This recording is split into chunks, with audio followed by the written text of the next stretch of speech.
Olá pessoal, tudo bem? Meu nome é Gabriel Bini, sou fundador do Estúdio Granve Medicina. Hoje nós vamos revisar sobre tecido epitelial glandular. Vamos lá então!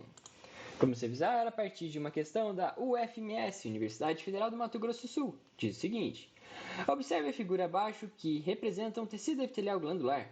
A seguir, analise as proposições e assinale a ou as correta ou corretas. Beleza! Aqui a gente tem uma imagem que ela mostra a formação de uma glândula, que a gente vai descobrindo ao longo do vídeo. Então, a glândula era formada a partir de um tecido epitelial. Mas o que é o tecido epitelial? O tecido epitelial ele tem como características células justapostas, ou seja, uma grudadinha da outra, uma bem próxima da outra, com pouca matriz extracelular. O que quer dizer isso? Aqui a gente tem um exemplo. Bem colorido, com a coloração hematoxilina e eosina. A gente consegue ver que tem células bem próximas, ou seja, células justapostas, e entre as células há pouca matriz extracelular, o que é uma característica de tecido epitelial. Além disso, o tecido epitelial é avascularizado. Isso quer dizer que o tecido epitelial ele não tem capilares nutrindo esse tecido. Quem nutre o tecido epitelial é o tecido conjuntivo, que fica logo abaixo. O tecido conjuntivo ele é vascularizado e ele oferece nutrientes para o tecido epitelial a partir do processo de difusão. Então, o tecido epitelial ele recebe nutrientes do conjuntivo por meio de difusão, porque o tecido epitelial é avascularizado. O tecido epitelial ele é inervado, ou seja, ele tem nervos. E os principais tipos de tecido epitelial são de revestimento e também o glandular. O de revestimento ele faz o revestimento, ele também faz a absorção de nutrientes. E a gente também tem um tecido epitelial glandular, que é o foco da nossa aula hoje, que ele pode estar representado por meio de uma glândula endócrina, exócrina ou mista. Então, o tecido epitelial glandular, como que ele se origina? A gente tem um tecido epitelial aqui, provavelmente o tecido epitelial de revestimento, que ele vai ter um estímulo para que ocorra uma proliferação celular, ou seja, o início de uma glândula. Essa proliferação celular ela vai iniciar na direção do tecido conjuntivo. Vai gerar uma glândula, essa glândula em formação, ela pode dar origem a uma glândula exócrina ou uma glândula endócrina. Ela será exócrina quando ela tiver um ducto. E quando ela for endócrina, ela vai estar desconectada do tecido que deu origem a ela. E a porção secretora da glândula endócrina estará próxima a capilares, a corrente sanguínea. Vamos revisar então a glândula exócrina. A glândula exócrina ela possui um ducto, que é uma remanescência do tecido que originou essa glândula. Além disso, logo depois do ducto, a gente tem uma porção secretora, também chamada de adenômero. As secreções da porção secretora, parece até redundante, mas as secreções da porção secretora, elas vão para os ductos. Dos ductos, essas secreções vão para cavidades ou para a superfície de órgãos, como a pele. Os principais exemplos de glândula exócrina são a sudorípara, que produz o suor e libera para regiões como superfícies de órgãos, como a pele. Salivar, glândula salivar, que ela produz a saliva e ela libera essa secreção para a cavidade oral, para a boca. A gente tem a glândula sebácea, que ela produz o sebo e que libera esse sebo para a pele. E a gente também tem a glândula mamária como um exemplo de glândula exócrina. Por quê? Porque a glândula mamária ela tem um ducto, ela tem uma porção secretora e o mais importante, a glândula mamária ela libera suas secreções para o meio externo. Vamos lá. A gente também tem uma glândula endócrina, que ela pode estar no formato cordonal ou folicular. As características são que a glândula endócrina ela não possui ducto. As suas secreções são lançadas na corrente sanguínea. Vejam que aqui na glândula cordonal, a gente tem uma porção secretora bem próxima ao capilar. Assim, a porção secretora ela vai liberar a sua secreção diretamente na corrente sanguínea. Na glândula endócrina folicular, da mesma forma, a gente tem uma porção secretora e ao redor a gente tem uma corrente sanguínea. capilares, a porção secretora ela vai liberar as suas secreções na corrente sanguínea. E algo bem interessante, as secreções da porção secretora das glândulas endócrinas, as secreções chamam-se hormônios. Então, secreções das glândulas endócrinas, hormônios. E os principais exemplos são a hipófise, as suprarrenais e a tireoide. Todas elas que produzem hormônios, produzem suas secreções e liberam na corrente sanguínea.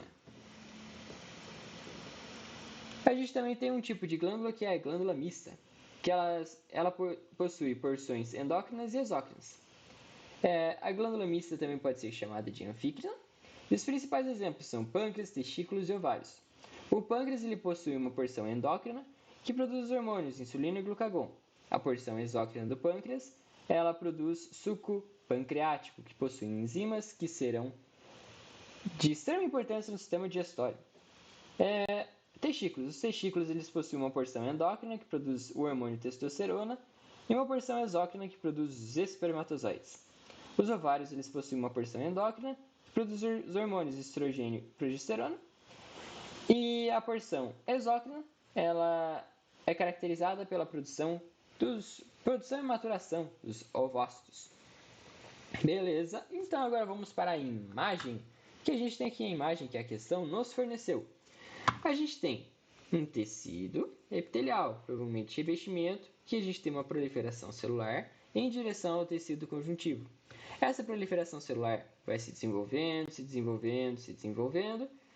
até chegar em um momento que ela vai se diferenciar em dois tipos de glândulas, glândula B ou glândula C. Vocês sabem qual que é a denominação dessa glândula B ou da C? Isso mesmo, a gente tem uma glândula B, que é exócrina, que é caracterizada pela presença de um ducto e adenômero logo em seguida. E as secreções serão lançadas para cavidades ou para a superfície de órgãos. E a glândula C, a gente tem uma glândula endócrina, que é aquela que tem a região secretora bem próxima da corrente sanguínea. A porção secretora vai liberar as suas secreções diretamente na corrente sanguínea. Qual é o nome das secreções da glândula endócrina? Hormônios. Perfeitamente. Agora o que a gente vai fazer? Resolver a questão. Afirmação 01. A glândula salivar é um exemplo de glândula, como ilustrado em C. Tá, então vamos ver glândula C e glândula endócrina. A glândula salivar é um tipo de glândula endócrina? Incorreto, porque a gente viu que a glândula salivar ela é um exemplo de glândula exócrina, já que ela produz a saliva e a glândula salivar possui uma glândula conducto e a sua secreção chamada saliva ela vai para uma cavidade, a cavidade que é a boca. Muito bem, então 01 incorreta.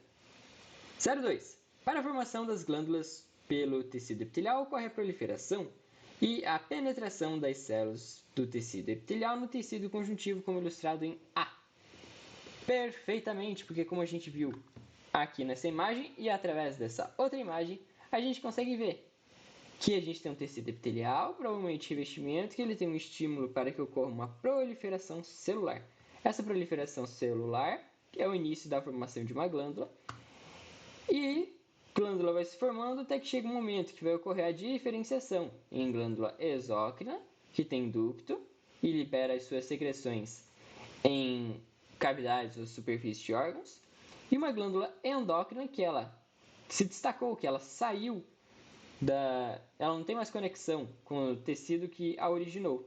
A glândula endócrina ela é caracterizada por uma porção secretora bem próxima à corrente sanguínea. Assim, a porção secretora vai liberar as suas secreções, os hormônios, no vaso sanguíneo. Dessa forma, a afirmação 02 corretíssima. Afirmação 04. O produto de secreção da glândula, ilustrado em C, ou seja, endócrina, é liberado diretamente na corrente sanguínea. Perfeitamente, porque a gente viu que as glândulas endócrinas, elas não possuem ductos e as suas secreções são liberadas na corrente sanguínea. Complementando, o nome das secreções liberadas pelas glândulas endócrinas na corrente sanguínea são os hormônios. 04 correta. Afirmação 08. A glândula tireoide é um exemplo de glândula como ilustrado em B. Então, incorreto, porque a gente viu que a glândula Tireoide. A tireoide ela é um exemplo de glândula endócrina. Glândula endócrina, que o correto seria C e não B. Então, está incorreto. A glândula tireoide ela produz os hormônios T3 e T4 que agem no metabolismo humano. E por ser hormônios liberados pela glândula tireoide, é um exemplo de glândula endócrina. Perfeitamente, então 08 incorreto. 16. O pâncreas, por apresentar atividade endócrina e exócrina, é considerado uma glândula mista. Perfeitamente. Por que a gente tem uma glândula mista, que também é chamada de anfícrina, possuindo porções endócrinas e exócrinas? Os principais exemplos são do pâncreas, dos testículos e dos ovários. O pâncreas, retomando novamente, possui uma porção endócrina que produz os hormônios insulina e glucagon, e uma porção exócrina que produz o suco pancreático, que está cheio de enzimas e que auxiliará bastante a atividade no sistema digestório. Então, 16 está correta. Afirmação 32. As glândulas exócrinas mantêm sua conexão com o epitélio que as originou, e seus produtos são eliminados para o meio exterior pelo ducto até a superfície do corpo, ou até uma cavidade de um órgão, como ilustrado em B. Perfeitamente, a gente tem na glândula exócrina um ducto, logo em seguida o adenômero ou porção secretora. E as suas secreções irão para a superfície ou para uma cavidade do corpo, ilustrado corretamente na afirmação, ou melhor, no desenho B. E então o gabarito da nossa questãozinha é 02, 04, 16 e 32. 02 mais 04, 6. 6 mais 16, 22. 22 mais 32, 54. Dessa forma, o gabarito é 54.